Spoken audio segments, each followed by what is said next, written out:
Halo semuanya, Assalamualaikum warahmatullahi wabarakatuh. Kembali lagi bersama saya Iwan Setiawan di channel Papi Kembar Auto, khusus perbaikan mesin dan otomotif.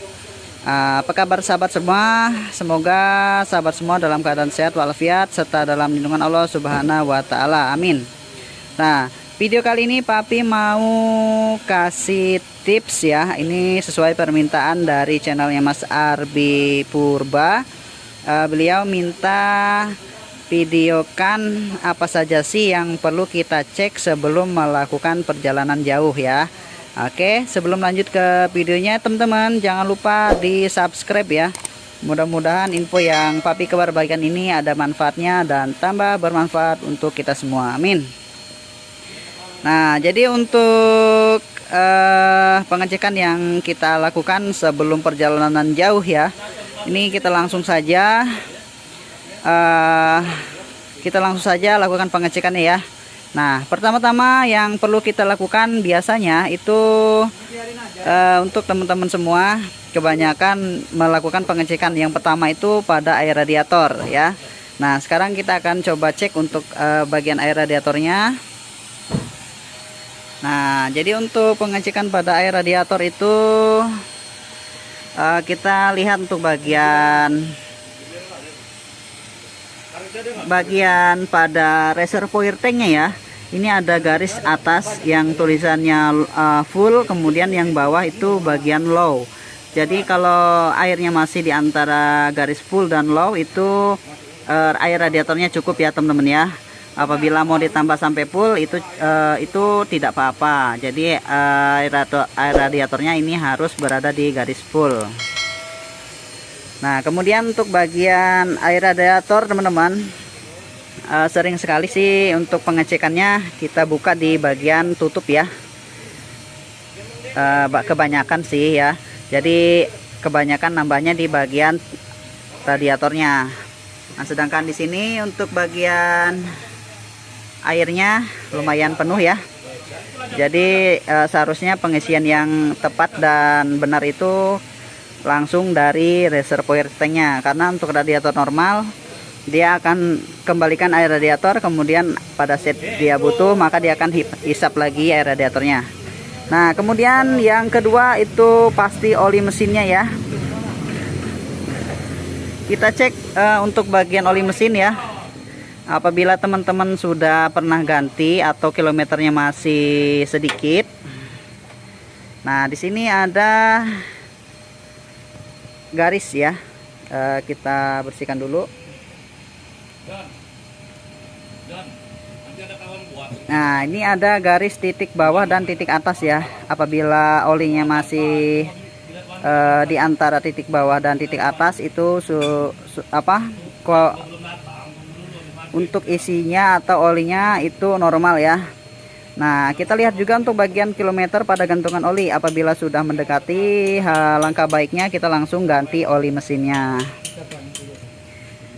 Nah, jadi untuk maksimalnya itu pada garis titik atas untuk oli mesin. Nah, kemudian kita cek lagi untuk bagian filter-filternya ya, seperti filter udara yang perlu kita cek ya.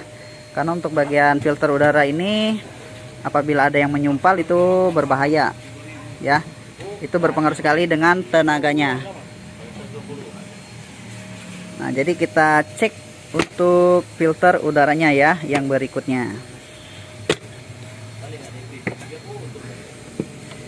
Nah, apabila sudah terlihat kotor ya, ini bisa kita bersihkan sendiri di bengkel terdekat atau di tukang tambal ban.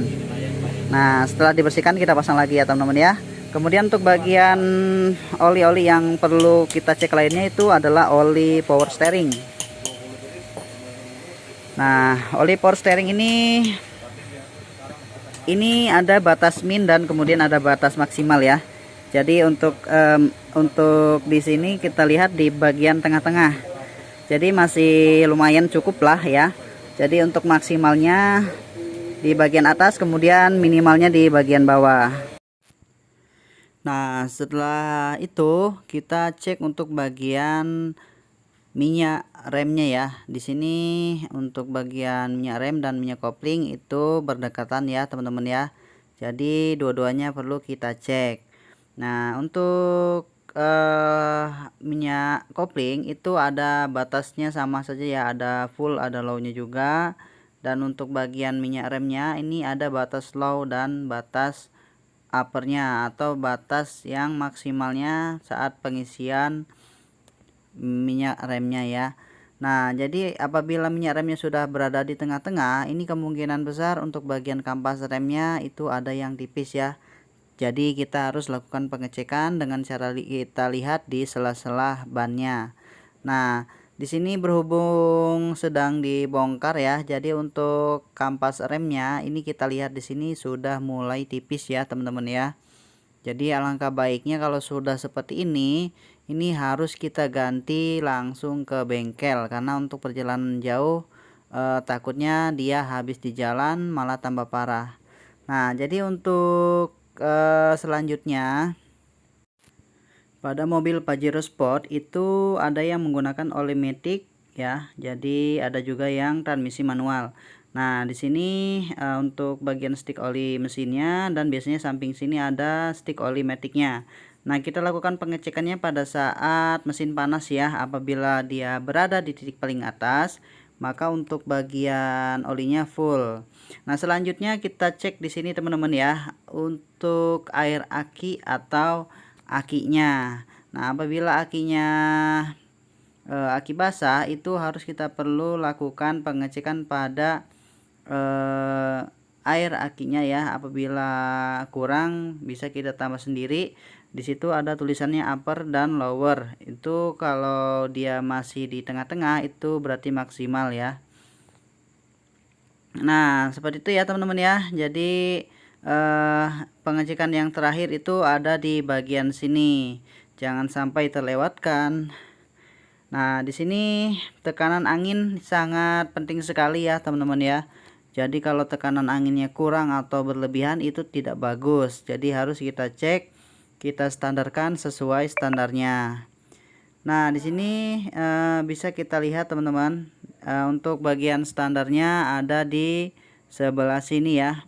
Jadi bisa teman-teman sesuaikan dengan kapasitas untuk mobilnya masing-masing. Nah, seperti itu ya teman-teman ya. Mudah-mudahan info yang Papi Kembar bagian ini bermanfaat untuk kita semua. Amin. Nah, oke lur, Mas Arbi, mohon maaf untuk videonya tidak bisa Papi langsung di Pajero Sport All ya, karena untuk unitnya agak susah. Ini sama saja untuk unitnya, mesinnya sama saja. Oke, terima kasih buat semuanya. Semangat lur.